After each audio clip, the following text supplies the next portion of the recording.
Bendiciones con todos. Tema 243. Las verdades de la palabra de Dios. Hoy, una religión que hace buenas obras para ser vista, parte 2.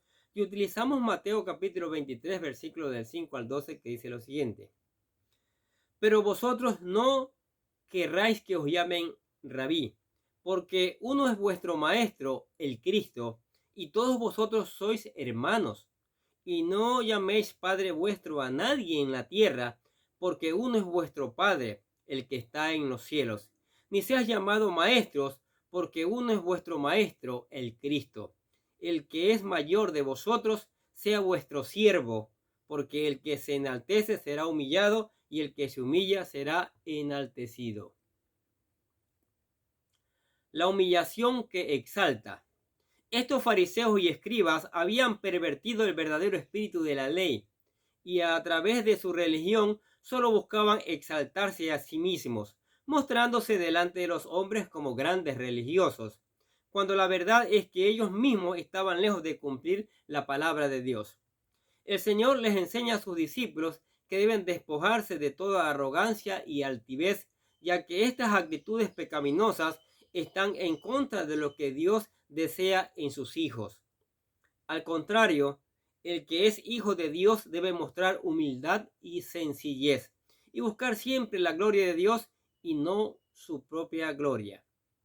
Para poner un ejemplo de la importancia de la humildad, el Señor se apoya de tres medios. El primero hace referencia a no amar los títulos con el fin de buscar la grandeza humana. Y en esto lo hace utilizando el método de la repetición de tres ejemplos que llevan a la misma conclusión. Escuche, pero vosotros no querráis que os llamen rabí, porque uno es vuestro maestro, el Cristo, y todos vosotros sois hermanos. Y no llaméis Padre vuestro a nadie en la tierra, porque uno es vuestro Padre, el que está en los cielos. Ni seáis llamados maestros, porque uno es vuestro Maestro, el Cristo. El Señor les dice que no busquen ser llamados rabí, o padre, o maestro, porque todos somos hermanos, iguales, y Cristo es nuestra cabeza. Los títulos que los hombres dan en esta tierra sirven para reconocer algún logro o responsabilidad que los hombres tienen en esta tierra. Sin embargo, estos no deben ser usados con el fin de buscar una gloria o creerse superior a los demás. Antes de buscar que los hombres nos llamen por medio de algún título, lo mejor es poner en obras las evidencias de ese título a favor del reino de Dios. Si alguien desea ser llamado evangelista, bueno, antes de buscar estatus y fama por medio de ese título, debe evidenciar a través de sus obras, sin mayores palabras, que realmente es un evangelista, poniendo en práctica sus dones y habilidades a favor de su prójimo y para la gloria de Dios. Con el tiempo, la misma gente que ve sus obras le llamará evangelista. Y así es para cualquier título que se le pueda otorgar al hombre. Al fin, no olvidemos que los ministerios y posiciones en la iglesia están para servir y no servirse de la gente, y mucho menos para buscar la fama. Si hay un buen ejemplo de esto que estamos hablando en la vida de Jacobo, el medio hermano de Jesucristo, su gran humildad se deja ver en el saludo que hace en su carta, Santiago capítulo 1, versículo 1. Escuche. Santiago, siervo de Dios y del Señor Jesucristo, a las 12 tribus que están en la dispersación. Salud. Su humildad y sencillez es notoria, ya que Santiago no hace referencia a su linaje, no se presenta como el medio hermano de Jesús, ni tampoco como el líder de la iglesia en Jerusalén. Solamente se presenta como el siervo de Dios y del Señor Jesucristo. Si uno estudia la vida de Santiago, se puede dar cuenta de que era un hombre que tenía de qué jactarse. Como Pablo dice, fue uno de los líderes principales en la iglesia de Jerusalén. Escuche Gálatas capítulo 2, versículo 9. Y reconociendo la gracia que me ha sido dada, Jacobo, Cefas y Juan, que eran considerados como columnas, nos dieron a mí y a Bernabé la diestra en señal de compañerismo, para que nosotros fuésemos a los gentiles y ellos a la circuncisión. Su influencia sobre la iglesia era tanta que fungió como intermediario en la discusión que tuvieron en el concilio de Jerusalén en cuanto a si les debía exigir a los creyentes gentiles el obedecer la ley. Hechos capítulo 15, versículos 13 a 22 está este asunto. El historiador Flavio Josefo y algunos autores judíos hablan de la gran estima que gozaba Santiago por parte de los habitantes de Jerusalén, especialmente de los pobres. Esta influencia se dejaba ver cuando Pablo fue atendido por los principales líderes de la iglesia en Jerusalén. Escuche Hechos capítulo 21, versículos 17 al 19, lo que dice. Cuando llegamos a Jerusalén, los hermanos nos recibieron con gozo.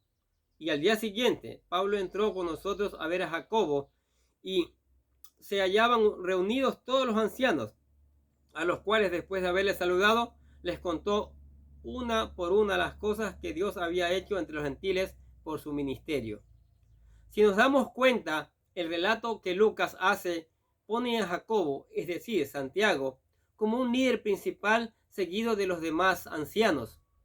Por tanto, Santiago o Jacobo, según su nombre hebreo, llegó a ser un gran líder en la iglesia en Jerusalén, considerado un apóstol de acuerdo con la tradición, pero nada de esto resalta al momento de presentarse en su carta universal, sino que se hace llamar siervo de Dios y del Señor Jesucristo.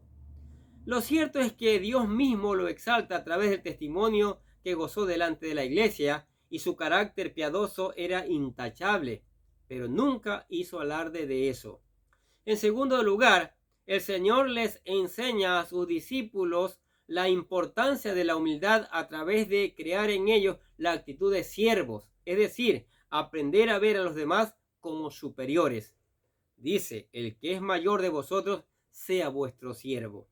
Este pensamiento ayuda mucho a no olvidar que somos seres finitos y que, si tenemos dones o habilidades que nos hacen destacar arriba de los demás, o si hemos alcanzado logros que tal vez otros no lo tienen, no es porque seamos superiores, sino por la gracia de Dios actuando en nosotros. En el Evangelio, el Señor desea que cada uno de nosotros ponga al servicio de los demás sus dones y habilidades, y esto se hace entendiendo que estos serán usados, no para sacar provecho de los demás, sino para ser servicio al pueblo. Juan el apóstol solía repudiar la actitud de aquellos creyentes que querían ponerse por encima de los demás usando su supuesta autoridad. Escuche tercera de Juan capítulo 1 versículo del 9 al 10. Dice, yo he escrito a la iglesia, pero Diótrefes, el cual le gusta tener el primer lugar entre ellos, no nos recibe. Por esta causa, si yo fuere, recordaré las obras que hace parloteando con palabras malignas contra nosotros, y no contento con estas cosas, no recibe a los hermanos, y a los que quieren recibirlo se los prohíbe y los expulsa de la iglesia. Como cristianos, no debemos olvidar que estamos llamados a ser siervos de Dios, y esto implica poner nuestros dones y habilidades a favor de los demás. Finalmente, Jesús recalca la importancia de la humildad, haciendo notorio que aquellos que así hagan serán exaltados por Dios. Dice el texto, porque el que se enaltece será humillado y el que se humilla será enaltecido. Contrario a lo que piensa el mundo, la verdadera humildad, lejos de hacer ver mal o menospreciar a una persona, la exalta, mientras aquellos que buscan su propia exaltación son humillados. Estos escribas y fariseos usaban la religión para exaltarse a sí mismos. Amaban ser reconocidos y ser tenidos por grandes hombres de Dios entre el pueblo. Pero el Señor nos enseña que esta no es la voluntad de Dios, y que el verdadero espíritu del Evangelio se encuentra en una persona humilde, en alguien que reconoce que no tiene méritos por los cuales pueda ganarse la vida eterna, que está consciente de los dones y las habilidades que Dios le ha otorgado, pero no los usa para buscar su propia gloria, sino la del Señor, y vive para servirle a Dios y a su pueblo. Qué maravillosas estas verdades de la palabra de Dios, ¿no es cierto? La religión, los títulos Los logros que podamos conseguir en este mundo no son para exaltarnos, ¿sí? No son para envanecernos, no son para menospreciar a los demás, son para que Dios reciba la gloria y son para servir a los demás. Esa debe ser la actitud, aprender a servir, ¿sí? Amén. Padre, te damos gracias por esta palabra. Pedimos que tu Espíritu Santo la haga germinar en cada vida, en cada persona, Señor. ¿Y qué decimos de tus bendiciones que son maravillosas y abundantes? ¿Y tu amor? ¿Y tu misericordia guardándonos, cuidándonos, protegiéndonos de tanta maldad en estos tiempos? Te damos gracias por eso. Te damos gracias por la familia, por los amigos, por los hermanos, por las personas que escuchan cada día la palabra de Dios o que regalan unos minutos para escuchar la palabra de Dios. Pedimos que los bendigas y oramos en el nombre del Señor Jesucristo. Y les deseamos a ustedes que escuchan la palabra de Dios muchas bendiciones, que tengan un día lleno de bendiciones de parte del Señor.